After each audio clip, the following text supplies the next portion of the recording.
Democrat debate aftermath. Clinton and Sanders dominate as life issues are basically ignored. Begging your pardon. Pope Francis seeks forgiveness for scandals in Rome and the Vatican. Legal pushback. Lawyers for Kim Davis react to more pressure against her stand for marriage. And running around the world. A professor keeps track of miles for years and closes in on a unique goal.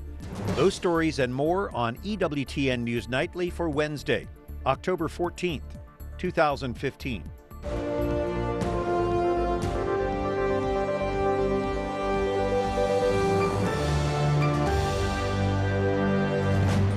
Good evening from Washington. Thank you for joining us tonight. I'm Brian Patrick with your news now. Few fireworks, but plenty of controversy in the first debate among Democratic presidential candidates. Catherine Zeltner follows up the CNN-sponsored debate in Las Vegas last night. Catherine? Brian, Hillary Clinton and Bernie Sanders each declared last night's debate a success. It was the first time many voters were exposed to 4 of the Democratic candidates, meaning stakes were high at the Las Vegas debate. First of all, could I get in this discussion at some point? Well, yes. I'm trying to get in this conversation for about 10 minutes. And I would say this, I've been waiting for 10 minutes. I hope I get that kind of time here. I mean, I know that my time's run out. While Jim Webb may disagree, last night's debaters had more talking time than the GOP contenders. With only 5 on stage, the debate looked and sounded different than the CNN Republican one. Moderators didn't ask a single question about religious liberty, marriage, or abortion. The only Planned Parenthood mention was this, a slam against the GOP. They don't mind having big government to interfere with a woman's right to choose and to try to take down Planned Parenthood. They're fine with big government when it comes to that. I'm sick of it. Media watchdog group Newsbusters calculates CNN moderators spent 10 minutes and 14 seconds on Planned Parenthood for the GOP debate, compared to 0 time last night. One topic that was brought up, Hillary's email scandal. Well, I've taken responsibility for it. I did say it was a mistake. But instead of using it as a chance to pounce, the American people are sick and tired of hearing about your damn emails. Thank you. Me too. Me too. You know? One of Clinton's opponents even came to her rescue. I believe that now that we're finally having debates, Anderson, that we don't have to be defined by the email scandal and how long, what the FBI is asking about. Even though he wasn't there, Vice President Joe Biden says he still may run for president. The next Democratic debate is scheduled for November 14th in Iowa. Brian? Catherine Zeltner, thank you. Star Parker is the founder of CURE, the Center for Urban Renewal and Education. Star, let's start with the question about Black Lives Matter. What did you think of the response of the candidates? Well, we could anticipate their response, and we knew that that question would be asked because Black Lives Matter campaign, which is an orchestrated campaign out of George Soros and many other hardcore liberals, has decided that they want that to be an agenda item. They want that to be a wedge issue. And when some of the Democrat candidates have blundered the issue when asked separately and individually, including Hillary Clinton, they gave them opportunity to go second try. So the second try was, here's what we have for blacks in this country. More big government, more of what has already destroyed your communities, more entrapment in failing schools, more entrapment in ghetto communities, more government in every area of your life, including more government when it comes to Planned Parenthood, having you sell the baby body parts when you're convinced or tricked into abortion. So it's very challenging. Race matters when it comes to our political concerns, but the left is very clever to play race all the time. That glib remark about Republicans and Planned Parenthood, how did that strike you? It just, to take that opportunity to even bring up Planned Parenthood, and in that context, we are trying to do the exact opposite. We're trying to take $500 million away from Planned Parenthood because we don't want government and taxpayers complicit in this horrible crime against humanity. But yet, Hillary took it as an occasion to bring it up, to get an applause line, and then to get attention. I believe one of the significant talking points for those on the right is to use her words against her when it comes to big government and government's role, to use them against her in that is the question on the table. Should taxpayers, Christian, Catholic taxpayers, be complicit to pay for abortion? And of course, we know that all lives matter, and yet they didn't even address any life issues.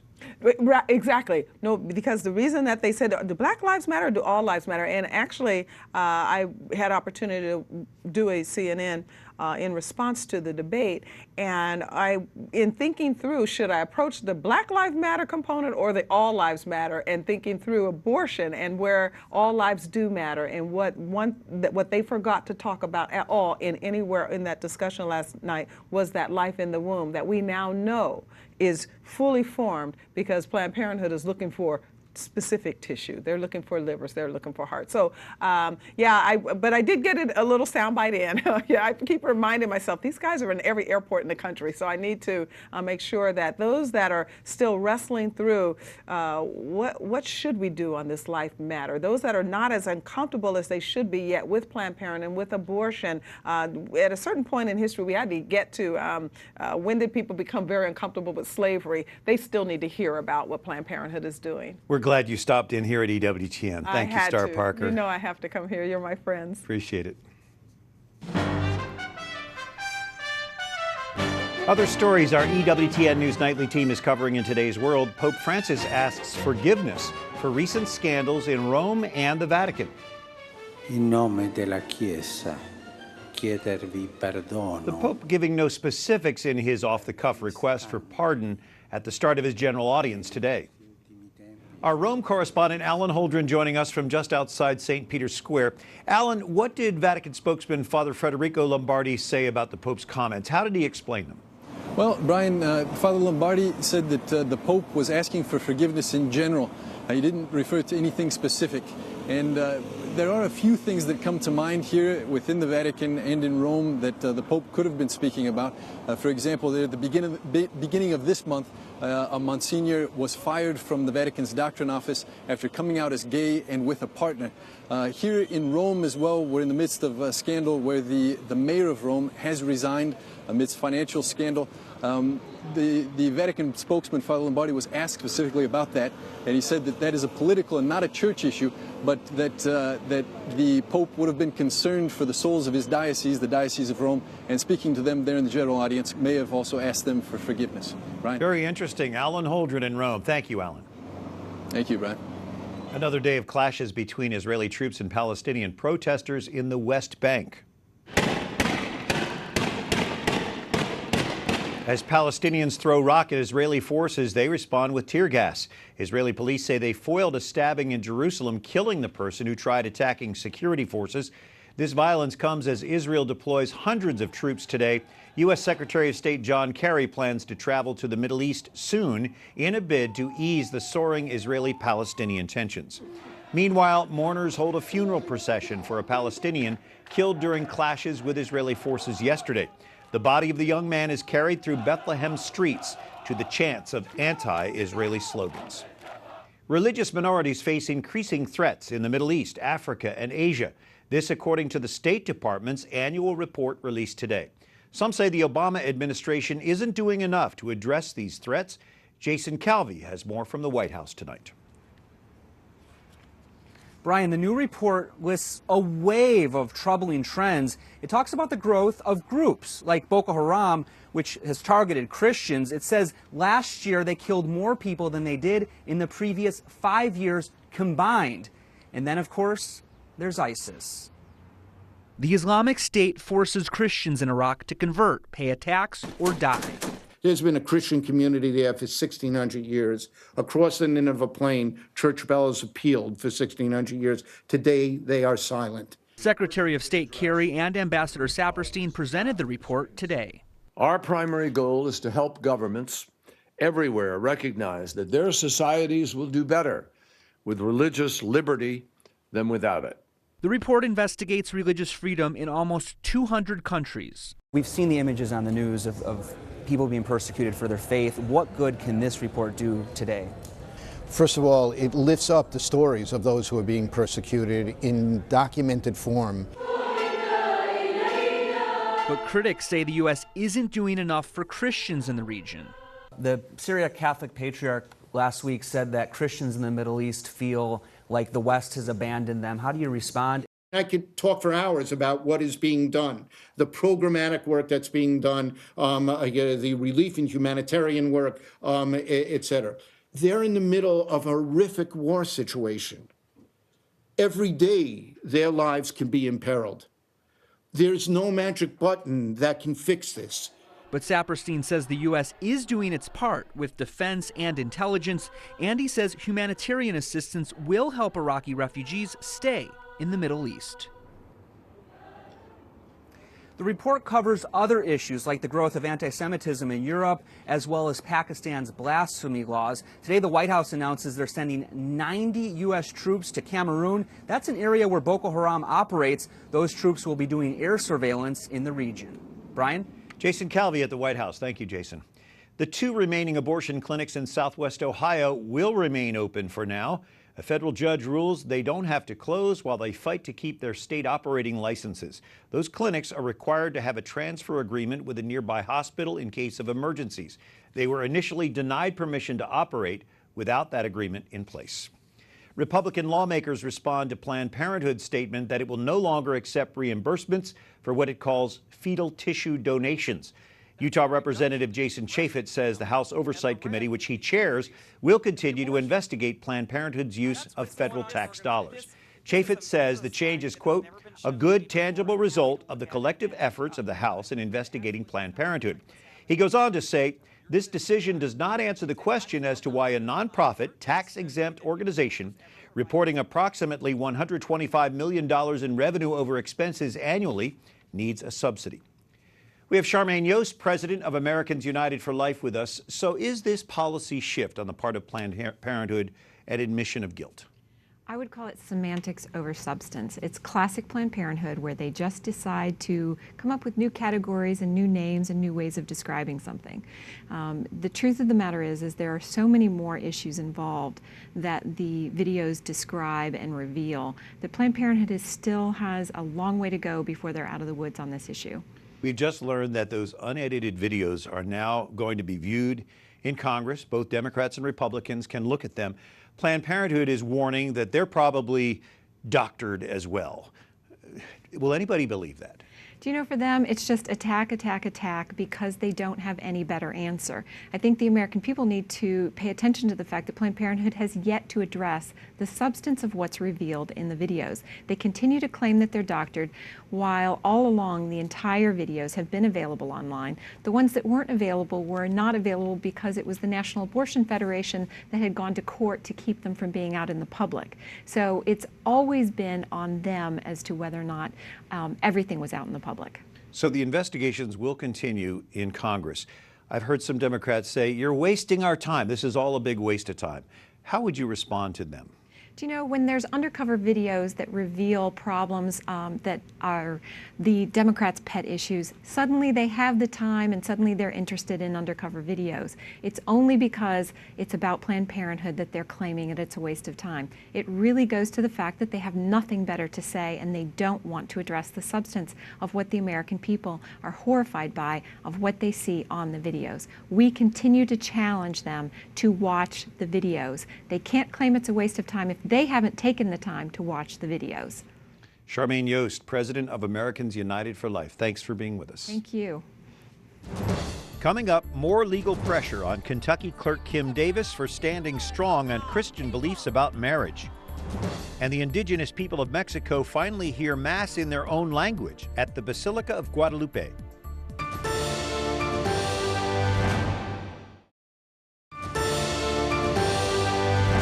On Wednesday, October the 14th, thanks for joining us for EWTN News Nightly. I'm Brian Patrick. The Kentucky clerk jailed for contempt after standing up for marriage faces still more challenges tonight. Doubts have been raised about her reported private meeting with Pope Francis here in D.C. last month. Also, the American Civil Liberties Union wants a judge to rule her in contempt of court again. Matt Staver with Liberty Counsel represents Kim Davis. Matt, as your client's case, her appeals being heard by the Sixth Circuit, what are the plaintiffs going after now with their new motion? Well, the ACLU has asked for Kim Davis to again be held in contempt. Now what they're asking for the court to do is take over the entire court office and take control of it, to put it what they call in receivership. It's pretty clear that they don't want the marriage licenses. That's not what this has ever been about. They literally want Kim Davis's scalp on a wall. They want to come after a person because of her Christian beliefs regarding marriage, and they want to punish her for that. We filed an opposition, and we'll hear a ruling from the court at some point in the near future. So it's clear what they want. What is it you want for your client? What we want is what we've asked for from the very beginning, and we believe we'll ultimately get, and that is an accommodation for her conscience, and that is to have her name and her title as the clerk of Rowan County removed from the marriage licenses, because her name and title and her authority is what's on those licenses, and she can't issue that, which conflicts with God's definition of marriage. So we believe that is what the accommodation should be, and we believe we'll ultimately get that at some point in the future. The court could do it now, the governor could do it through an executive order, but at some point in time, we also believe the legislature will enact legislation to protect the right of conscientious objection. Matt, the last time we talked, you gave us a detailed rundown of the visit of Pope Francis with the Davises. Since then, the Vatican has kind of distanced itself from this. What's your response to that? Well, if you look at Reverend Lombardi's statement, it's very specific. It says that Pope Francis and Kim Davis did not discuss the details of her situation. That's certainly true. And that his meeting should not be considered support of, and I say, all of the particular and complex issues of the case. And that's a quote from Reverend Lombardi. That's clearly true. No one ever said it was to endorse all the particular and complex aspects of the case, but clearly it was a private meeting. Contrary to Reverend Rosica out of Canada, where he suggested it was a meeting of a line of meet and greet, that's certainly not true. The Vatican has now released all of the photographs of September 24, where the Pope met people at the Vatican Embassy in Washington, D.C. And all those group photographs, none of those include Kim Davis. She was not part of a group meeting, not part of a line. We're about ready to release some photographs that give a detailed, point-by-point, almost minute-by-minute time frame in which she ultimately led up to the private meeting with Pope Francis, in which she said, "I want to thank you for your courage and stay strong." Those words have specific meaning for Kim Davis. And he reaffirmed that kind of support for conscientious objection when he was on the papal plane, in which he said that a governmental official who refuses to issue a marriage license to same-sex couples should have the human right of conscientious objection. And that's the Kim Davis case. From Liberty Counsel, Matt Staver representing Kim Davis. Thanks for joining us by Skype from Orlando. Thank you, my pleasure. And a community rallies in prayer after their historic church building on Chicago's South Side is gutted by fire. Fire inspectors say rags used to stain a floor spontaneously combusted, causing the fire a week ago. Only exterior walls of the 92-year-old shrine of Christ the King, sovereign priest, are left standing.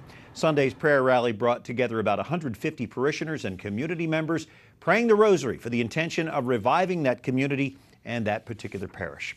The first Mass celebrated in Mexico's most prominent indigenous language is held in the Basilica of Guadalupe. It was the language spoken by Saint Juan Diego, who saw the Virgin of Guadalupe nearly 500 years ago. Juan Diego, canonized by Pope John Paul II in 2002, actually heard Our Lady speak to him in his native tongue. The main celebrant told those attending the Mass God wants to speak to them in their own language. Up next, we visit with a Brazilian couple in Rome for the Synod on the Family. And Mark Irons profiles a professor who is close to running the distance of the Earth's circumference.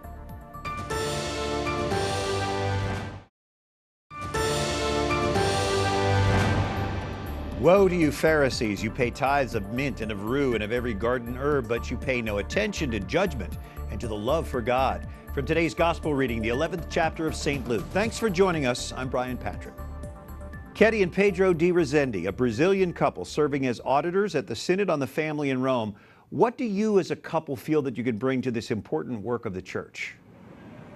Well, as a couple, we can bring a view from inside the family in all the opportunities we have to participate. We have been married for 35 years. We have 7 children and so far 5 grandchildren. And we have been able to participate in many discussions. The day that we will present our testimony to the General Assembly is not yet set, but in the smaller groups we have had the opportunity to participate and contribute. Right. And also we've worked a lot with families in Brazil.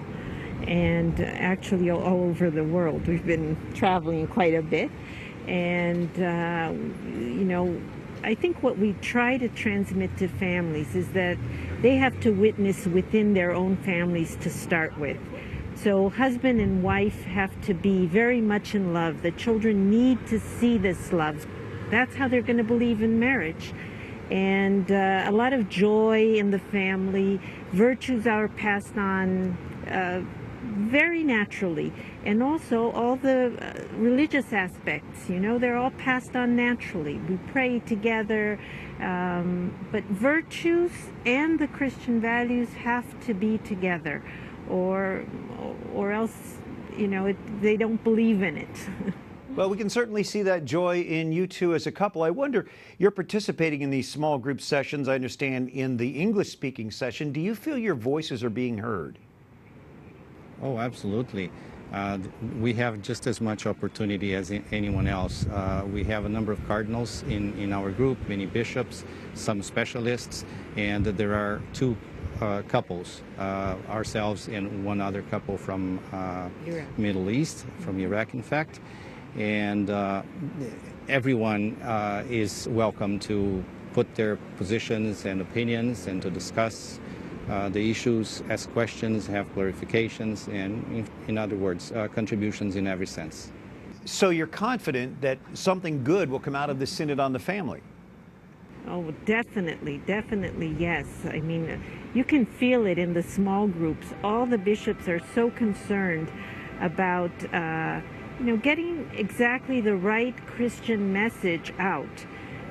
Instrumental Laboris is there, it's public, and everybody knows that it's like a draft work, and it's being worked on in order to produce or to suggest to the Holy Father all these opinions, but even to suggest to him something, we want to do the best we can, right?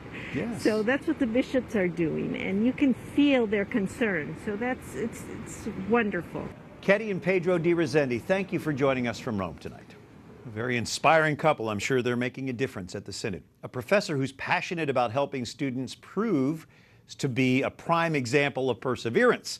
As Mark Irons reports, he spent 5 years in a Benedictine seminary before discerning a new path to run. Even though he's a candidate for a double hip replacement, Dr. John Schreifels gets around the lecture hall just fine. He takes the time to talk to individuals who raise their hand and ask questions, and he's actually interested in their grade. This 66-year-old chair of the George Mason University Chemistry Department is also a cancer survivor. He's an amazing person in terms of being willing to invest in people's lives to help them make good decisions. The millimeters of mercury. But to say Dr. Schreifels goes the extra mile wouldn't be accurate. That's because he's gone 23,603.91 miles. Most of the time they say I'm crazy. They say, why are you doing this? For over 10 years, Professor Schreifels has been tracking every mile he's run, from treadmills to tracks, running in Virginia for a goal that's out of this world. The running goal is to run the circumference of the Earth, which is 24,901 miles. I have 1,297 miles to finish the circumference of the Earth. With Schreifels' health problems, his doctor was concerned. He says, your running days are over. I've got over 10,000 miles since then. As the miles add up, so does the money. At this point, I've raised $41,000.